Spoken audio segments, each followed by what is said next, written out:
আসসালামু আলাইকুম প্রিয় মৎস্য শিকারী বন্ধুরা, আশা করি সবাই ভালো আছেন। আপনারা দেখতে পাচ্ছেন আমার হাতে টপ 10 অয়েল গ্রেড 1। আমি খালি পানির মধ্যে এখন এটা স্প্রে করব নদীতে। আপনারা দেখবেন যদি কাছাকাছি মাছ থাকে তাহলে কিন্তু এই সব ধরনের গুড়া মাছগুলো এখানে চলে আসবে। এই স্প্রেটা করলে এটার এতটা বেশি গ্রান যে কাছাকাছি কোনো গুড়া মাছ থাকুক, ঘাওড়া, শিলন, বাছা এই ধরনের কোনো মাছ থাকলে কিন্তু এখানে চলে আসবে। আপনারা দেখেন একটু, যদি গুড়া মাছ থাকে তাহলে খুব বেশি দেরি হবে না। এই যে দেখেন, কাছাকাছি মাছ ছিল, চলে আসছে।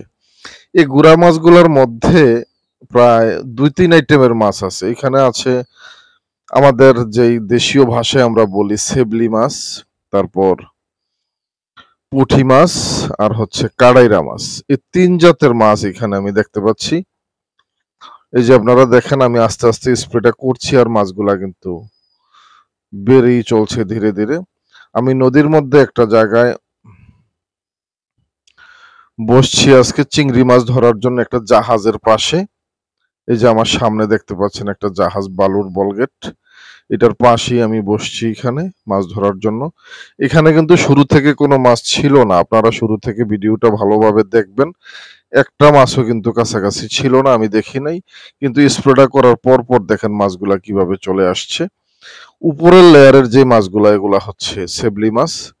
পানির একটু নিচে যেই মাছগুলা, এগুলা হচ্ছে পুঁটি মাছ। আপনাদেরকে নদীটা দেখাচ্ছি, না হয় অনেকে বলবেন এটা হয়তো কোনো প্রজেক্ট বা পুকুর। আমি কিন্তু আমাদের নদীর মধ্যে আছি এখন। এই যে দেখেন উপরের লেয়ারে যে মাছগুলো, এগুলা কিন্তু দৌড়াদৌড়ি করছে সেবলি মাছ, যেগুলো আমরা সাধারণত ধরি না।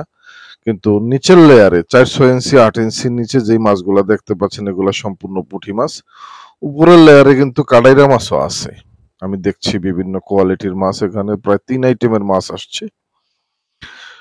টপ 10 অয়েল গ্রেড 1 মূলত ক্যাটফিশ জাতীয় মাছের জন্য সবচেয়ে ভালো কাজ করে। সেটা হচ্ছে বোয়াল, চিতল, আইড়, ঘাওড়া, শিলন, বাছা এই ধরনের মাছগুলোর জন্য সবচেয়ে বেশি কাজ করে।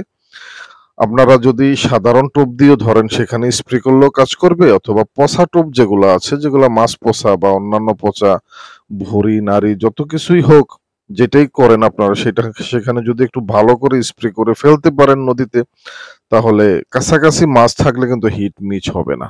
এটা পরীক্ষিত একটা টোপ। আপনারা দেখলেন যে আমি স্প্রেটা করার আগে কিন্তু একটা মাছও এখানে ছিল না। স্প্রেটা করার পর পর কিভাবে মাছগুলা দৌড়াদৌড়ি করে আসছে, এটা আপনাদের সামনেই ভিডিও করলাম, আপনারা দেখলেন।